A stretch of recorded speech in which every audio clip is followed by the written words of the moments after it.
سے بات کرتے ہیں، معاشرے کا حال آپ دیکھ چکے ہیں کس قدر بے حیائی اور فحاشی ہے وہ یعنی معاشرے میں پھیلی ہوئی ہے۔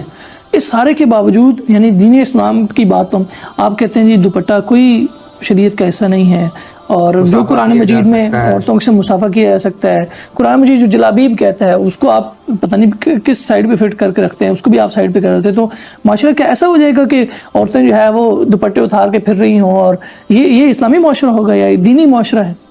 اگر آپ دوپٹے کے بارے میں پوچھ رہے ہیں تو آپ میری کتاب مقامات میں سر کی اوڑھنی کے عنوان سے میرا مضمون پڑھ لیجیے۔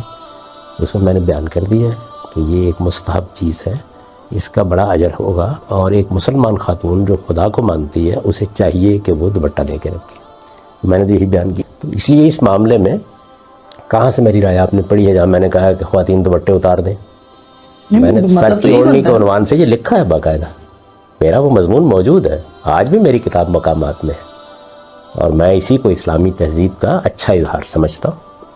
باقی یہ ہے کہ اس کے استحباب کا قائل ہوں، اس کے وجوب کا قائل نہیں ہوں، اور یہ بحثیں اس سے پہلے بھی علماء فقہاء کے درمیان ہوتی ہیں۔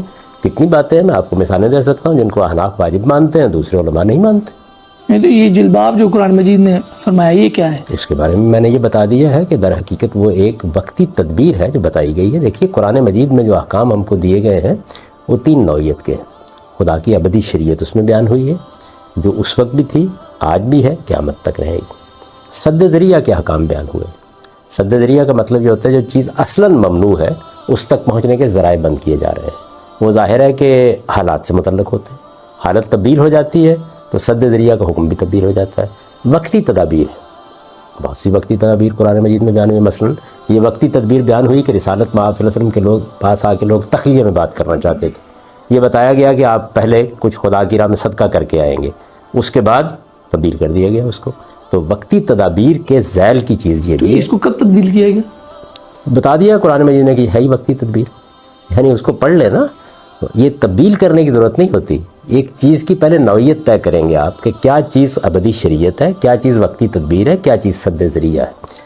یہ اگر آپ کبھی بحث کریں گے تو میں آپ کو بتاؤں گا، آپ کافی فیاض واقع ہو گئے ہیں، آپ کو میں بتاؤں گا، آپ چیز کو مخصوص کر دیتے ہیں اور ادھر سے کوئی رستہ نکال لیتے ہیں۔ دیکھیے بات یہ ہے کہ نیت کے بارے میں تو آپ کوئی بھی تبصرہ کر سکتے ہیں، میں تو کسی کی نیت کے بارے میں کوئی تبصرہ نہیں کرتا۔ آپ کی رائے بتا رہی ہے کہ آپ کافی فیاض ہیں، ہر چیز کو آپ مخصوص قرار دیتے ہیں، اس وقت پھر دین کیا رہ گیا؟ سارا مخصوص ہو جائے۔ میرا پروردگار بہت فیاض ہے، وہ انسانوں کے ساتھ ایسے ہی معاملہ کرتا ہے، وہ بھی اسی فیاضی کے ساتھ دیکھتا ہے۔ اس کو میرے پیغمبر نے بھی بیان کیا۔ اسی فیاضی میں آپ نے وہ مسافہ بھی ڈال دیا، خواتین کے ساتھ مسافہ بھی کر سکتے ہیں اور اختلاط بھی ہو۔ کل کو آپ اس سے آگے بھی اس لیمٹ کو بھی کراس کر کے کسی اور چیز تک کہہ دیں گے کہ مساج بھی ٹھیک ہے اگر شہوت نہ ہو، یہ تو پھر کوئی حد نہیں ہے اس میں۔ اگر آپ اس طرح ریلیکسیشن دیں گے پھر تو حیا ہمارے معاشرے سے نکل جائے گی۔ دیکھیے بات یہ ہے کہ کیا چیز رکھنی ہے کیا نہیں رکھنی، یہ فیصلہ تو اللہ کا رسول کرے گا۔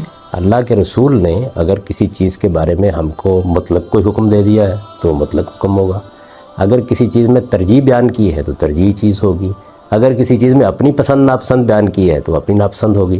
تو میں نے رسمی مسافے کے بارے میں یہ بیان کیا ہے کہ یہ کوئی حرمت کی چیز نہیں ہے، یہ ہمارے ہاں کی ایک ثقافت ہے، تہذیب ہے، اور ہمارے دین نے ہم کو یہ مزاج دیا ہے کہ عورتوں اور مردوں کے درمیان فاصلہ رہے، اور یہ فاصلہ رکھنا چاہیے ہمیں۔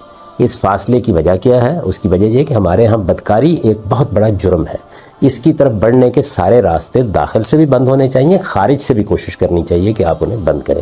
یہ ساری بات میں نے بیان کی ہے۔ اس ساری بات کو بیان کرنے کے بعد میں نے یہ گزارش کی ہے کہ ایک چیز ہے رسمی مسافہ اور ایک چیز ہے وہ لمس اور مس جس کو دین میں حرام قرار دیا گیا ہے۔ ان دونوں میں بہت فرق ہے، وہ فرق سمجھانے کی کوشش کی ہے، اور یہ بتایا کہ رسمی مسافے پر اس کا اطلاق نہیں ہوتا۔ آپ مجھ سے اختلاف کر سکتے ہیں، لیکن میں حیران ہوتا ہوں کہ جب آپ پرانی فقہ پڑھتے ہیں اور اس میں شوافع کے، اس میں احناف کے، اس میں حنابلہ کے اختلافات پڑھتے ہیں تو ان پر بھی یہی تبصرہ کرتے ہیں۔